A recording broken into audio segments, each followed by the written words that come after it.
Bonjour, Ani, Rondon Dishnikas. I'm director of the Anishinaabe Language Department. My name is Rhonda Hawkins, and I wanted to alleviate some of the concerns that you have by sending your child to a Sasiwaans school, which we would love to have your child attend. So we're going to talk to Isabel here, and she's going to pose some questions to us on how a parent or grandparent would feel about sending their child to the Sasiwaans school. Ani Isabel. Ani Rhonda. Ani Shnagagi. Oh, Nishin.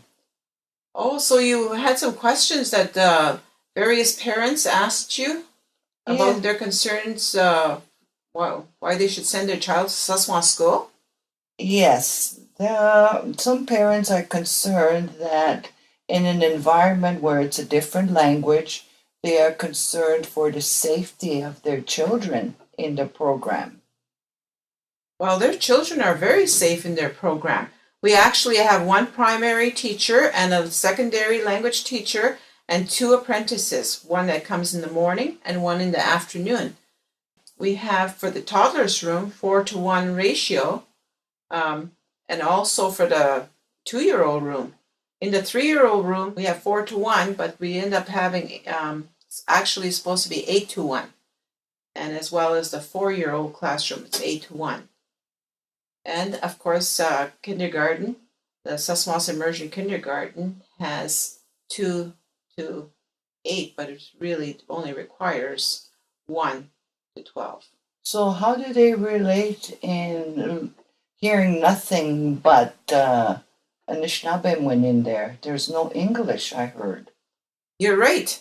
And when they first arrive, the children are brought in, and a lot of times they're a little bit upset simply because they're removed from the comfort zone of their homes to the school. And so everything is new to them. And there's a separation anxiety that they experience. Mainly the parents go through the biggest separation anxiety as opposed to the children. The language is spoken to the children when they arrive.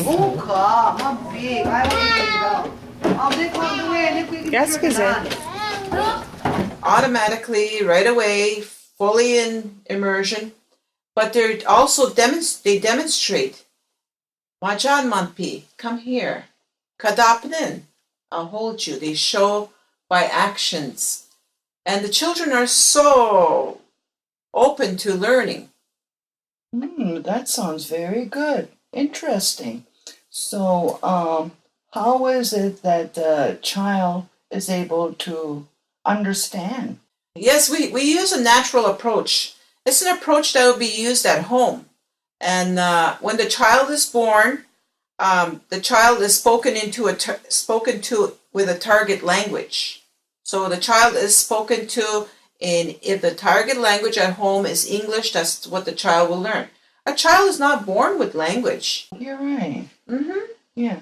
So they have language by the English language at home, and then they go to school at Sasiwaans, and they have Anishinaabe.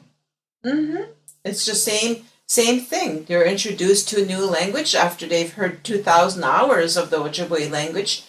They're going to start getting an understanding. But a child is amazing because they learn so quickly. They're like little sponges, and they learn quickly, and they understand if you say Majan Mampi, or if you were saying come here by your action. How do you know they didn't understand come here? But your action demonstrated that, and they understood the English language. What's the difference if they're going to say Majan Mampi, come here, in the Ojibwe language? It's fine for the children to learn all that. That sounds like a very good thing. However, what about the parents? How are they able to understand the child? From what you've said, I see that the children are able to communicate to each other in the language. How about the parent to the child and child to parent? Well, it's really, really important that the parent get involved with the child's education and learn as much Ojibwe language as possible. We provide evening courses of parent mentorship on Tuesday nights for for the parent to attend to learn language similar to what the child is learning in the classroom. We also have a Wednesday noon hour lunch bunch, and that they can come to for 1 hour, bring their lunch and eat it while they're learning. Mm-hmm. And we also have the Thursday class. Mm-hmm. The Thursday classroom. Of course, you're the language outreach specialist, so you'll always make room for a parent that doesn't have time, and it has to be a slotted time, correct? Correct. Also, I understand there's some booklets and CDs to supplement the language in the classroom for those ones that are not like heavily involved in the classroom. Mm-hmm. But part of their expectation of being involved in the Sasiwaans program is they sign a language promise, a promise to teach and learn with their children. So that is very important in the Sasiwaans program.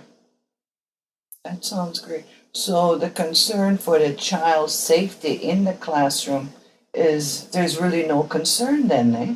They're very safe in there from what you've just said, and they learn the language in a natural approach. Exactly. And as soon as the parent leaves, the child might be a little bit upset when they're first left there, but I'll tell you, as soon as the first 5-10 minutes parent's gone, the child's usually playing with somebody else, and they know one another in the community, so they see other families that they recognize. So it's the parent that has the pains of leaving their child in that setting. Exactly. Mm. And we have the teachers there have this real old-fashioned way of just being kind and loving to the children. It's amazing. Oh, that's really good to hear. Well, that's a successful program. So there you go. I was talking with Isabel Ozamek, our language outreach specialist, and we were talking about your child and the safety of your child around a new environment, a language they don't understand. It's amazing to see the children and how they will learn at the Sasiwaans school. We hope you will send your child to the Sasiwaans school. Miigwech.